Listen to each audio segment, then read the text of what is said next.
మనకు ఉస్నాబాద్కి పోయే హైవే ఇది. ఆ ఎదురుగా కనిపిస్తుంది కదా, అది ఎక్స్ రోడ్. అంటే ఇలా లెఫ్ట్ సైడ్ రైట్ సైడ్ వేరే ఊరికి పోయేది. స్ట్రైట్గా బండి వస్తుంది కదా, అదేమో మనకు జనగాం పోయేది. ఓకే, ఇది మనకి సైట్. మనకి ఇక్కడ గేట్ ఉంది కదా, గేట్ ఎంట్రన్స్ ఇట్లా ఆపోజిట్ ఇది ఉంటుంది. ఈ పెద్ద రోడ్కి హైవేకి ఈ సెట్ బ్యాక్ కూడా చేసింది 4-వేకి. ఈ దానికి మనకి ఫస్ట్ బిట్ వస్తుంది 20 గుంటల ల్యాండ్ ఇది.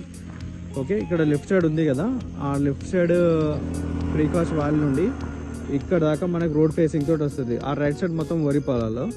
ఓకే, మనకి ఎదురుగా కడీలు కనిపిస్తున్నాయి కదా, ఆ కడీలు కనిపిస్తున్నాయి లెఫ్ట్ సైడ్, అటు రైట్ సైడ్ మొత్తం 20 గుంటల భూమి ఇది. ఇది జనగాం నుండి ఒక 5 కిలోమీటర్లు ఉంటుంది, 4-5 కిలోమీటర్లు ఉంటుంది జనగాం నుండి. ఇది మొత్తం రెడ్ సైడ్లో స్క్వేర్ షేప్ ఉంది. ఇటు గేట్ వేసి ఉంది ఆల్రెడీ, ముంగటంతా ఫ్రీ కాస్ట్ వెళ్ళేసి ఉంది. ఓ రెడ్ కడీలు కనిపిస్తున్నాయి కదా, ఇది ల్యాండ్ మనకి జనగాం నుండి ఫుల్ దగ్గర ఉంది సైట్. ఇక్కడ చుట్టుపక్కల రేట్లు మంచిగా ఉన్నాయి. ఇది మనకు ఉస్నాబాద్ హైవే కరీంనగర్ పోతుంది ఇట్లా స్ట్రైట్గా.